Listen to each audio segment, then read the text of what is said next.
Dari mana kita tahu bahwa Allah itu adalah Tuhan semesta alam? Pernahkah kita melihat Allah? Kalaupun misalkan kita tidak pernah melihat Allah, haruskah kita percaya? Ada ibarah. Ada ibarah. Kita diberikan, ini air. Air ini dibungkus oleh plastik. Kita yakin ini ada yang bungkus, betul? Meskipun kita nggak tahu siapa yang bungkus, tapi pasti ada yang bungkus sehingga air ini masuk ke dalam bungkusannya. Kita yakin bahwa ini air, pasti ada yang bungkus. Kalau nggak ada yang bungkus, nggak mungkin air masukkan dirinya dalam botol sendiri. Logikanya begitu.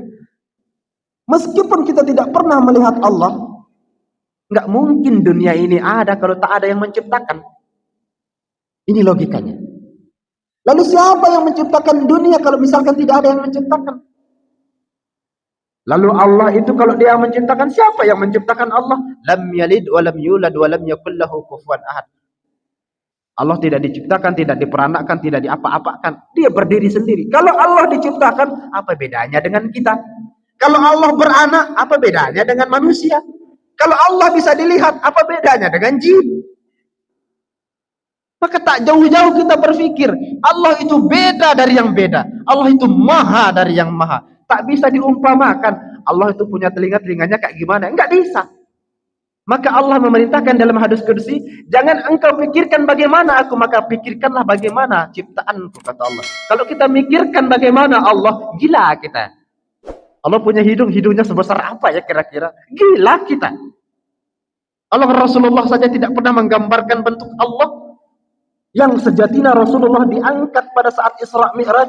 Apakah Rasulullah bertemu dengan Allah? Menurut sebagian ulama, Rasulullah tidak bertatap muka langsung dengan Allah. Kalau bertatap muka langsung, apa bedanya ketika prajurit menghadap kepada raja?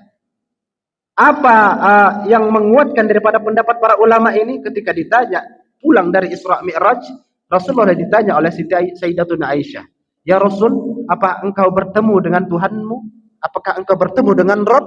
Apakah engkau bertatap muka dengan Allah? Rasul mengatakan tidak. Artinya bagaimana? Allah itu hanya akan bisa dilihat oleh mereka yang dipilih oleh Allah nanti pada waktunya. Tapi apakah Rasulullah pernah melihat Allah? Tidak ada hadis yang menjelaskan bahwa Rasulullah mengatakan saya berhadapan langsung dengan Allah. Akan tapi sebagian ulama mengatakan Rasulullah dipanggil oleh Allah, tentu Rasulullah melihat Allah. Tapi tidak adanya penguat itu, makanya ada beberapa khilafiyah namanya. Tapi apa itu perlu? Itu perlu memang, tapi nanti pada waktunya, nggak perlu tergesa-gesa. Kalau ingin melihat Allah sekarang, silakan. Silakan. Kalau bisa. Bagi mereka yang melihat Allah, itu yang mendapatkan ridhonya Allah. Kalau Allah tak ridho, maka tak mampu. Nabi Musa saja yang sekelas Nabi. Ya Rabb, katanya, saya penasaran ya Rabb. Berilah hamba penglihatan sehingga hamba bisa melihatmu ya Rabb. Sehingga hamba bisa menjelaskan kepada umatku bagaimana engkau ya Rabb. Bagaimana kuasamu ya Rabb. Meskipun hanya setitik saja. Meskipun hanya sedetik saja. Karena Nabi Musa merengek-rengek kepada Allah, meminta supaya dia bisa melihat Allah, maka dikabulkan oleh Allah. Siapkan dirimu, disuruh naik ke bukit Tursinya, disuruh lepas terompanya. Terompa itu sendal. Sendal ya, sendal-sendal kayu lah begitu. Disuruh lepas sendal di bukit Tursina. Kenapa lepas sendal? Karena bukit itu disucikan.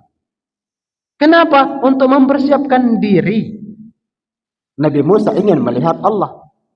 Tapi ketika turun setitik cahaya saja, setitik cahaya turun, belum Allah, setitik cahaya dengan kuasanya Allah, gunung Tursina tak mampu menahan Allah.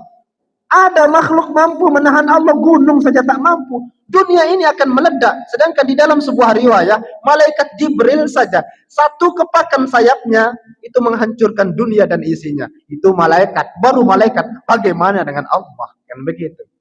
Melihat setitik cahaya, pingsan Nabi Musa tak sadarkan diri. Itu baru setitik. Bagaimana dengan kita? Itu sekelas Nabi. Terus, Tuhanmu mana? Allahmu mana? Gaya kali kita mengatakan itu. Ya Allah, ya Rabb. Hindarilah dari kata-kata itu. Mana Tuhan? Kalau saya tidak melihat Tuhan, saya tak mau menyembah. Mampukah kita melihat Allah? Siapa kita? Mata ini yang biasanya dipergunakan untuk memandang sesuatu yang tak baik, apakah tak malu melihat Allah? Mampukah dia melihat Allah? Sedangkan nabi-nabi terdahulu, kecuali Nabi Adam. Nabi Adam kan langsung di surga. Tapi belum ada riwayat mengatakan bahwa Nabi Adam bertatap langsung dengan Allah juga. Belum ada. Hanya menceritakan bagaimana kisah Nabi Adam diciptakan dan ditaruh di dalam surga. Tidak ada mengatakan Nabi Adam berkomunikasi langsung dengan Allah, bertatap muka, duduk bersila. Tidak ada. Masih belum ada. Maka dijanjikan itu sebagai sebuah keistimewaan kepada umat baginda Nabi SAW. Bagi mereka yang takwa, yang takut kepada Allah, menjalankan segala perintahnya, menjauhi segala larangannya, akan dijanjikan sebuah nikmat yang sangat luar biasa yang diimpi-impikan oleh seluruh umat, yaitu melihat Allah.